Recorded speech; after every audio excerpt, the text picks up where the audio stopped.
तो हेलो दोस्तों, पिछले क्लास में हम लोगों ने वसा में घुलनशील विटामिन के बारे में देखा था। आज हम लोग जल में घुलनशील विटामिन के बारे में देखेंगे।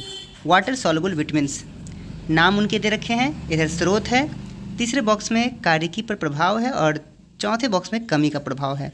जैसे पहला B1 जिसको हम लोग थायमीन कहते हैं, उसका स्रोत जो है वो अनाज है, फलियाँ है, सोयाबीन है, अंडा है, मांस है के सह एंजाइम्स का घटक, जो मांस के सह एंजाइम का जो घटक होता है वो, इसके कार्यकी पर क्या प्रभाव पड़ता है वो देखिए। कार्बोहाइड्रेट एवं वसा उपापचयी क्रियाओं के सह एंजाइम का घटक।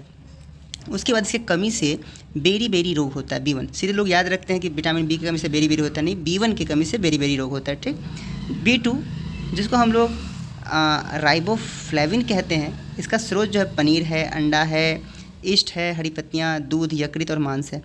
इसकी कार्यकी पर प्रभाव जो है ये उपापचय में महत्वपूर्ण सह एंजाइम्स FAD तथा FNM का घटक है। उसके बाद इसके प्रभाव से किलोसिस रोग होता है।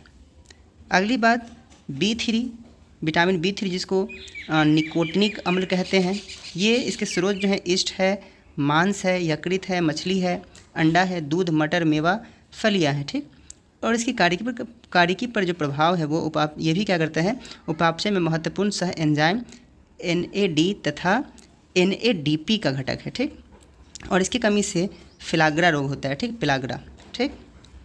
पिलाग्रा रोग होता है। उसके बाद B5 जिसको पेंटोथेनिक अम्ल कहते हैं, ये अंडा से, यकृत से, मांस, दूध, टमाटर, मूंगफली, गन्ना, इन सब से प्राप्त होता है। और इसका देखिए प्रभाव जो है कैटाबोलिज्म में महत्वपूर्ण सह एंजाइम A का घटक है। और इसके कमी से चर्म रोग, वृद्धि कम, बाल सफ़ेद, जनन क्षमता कम, ये सब होता है, ठीक।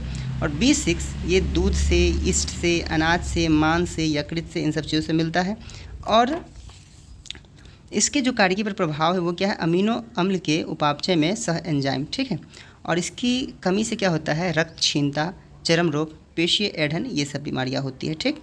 उसके बाद B7 है, B7 जिसको बायोटीन कहते हैं, मांस, गेहूँ, अंडा, मूँगफली, चॉकलेट, सब्जी, फल, ये सब, ठीक। उसके बाद इसके कार्यकी पर प्रभाव क्या है, वर्षीय एवं अमीनो अम्लों सहित कई अन्य पदार्थों का संश्लेषण। और इसके भी कमी से चर्म रोग, बालों का झड़ना, ये सब होता है। आगे और भी B9 दे रखे हैं जिसे हम लोग फॉलिक अम्ल कहते हैं। वीडियो ज़्यादा बड़ा हो जाएगा। और B12 है, C है, ये सारे क्या है, जल में घुलनशील विटामिन है, ठीक है। तो मिलते हैं नेक्स्ट वीडियो।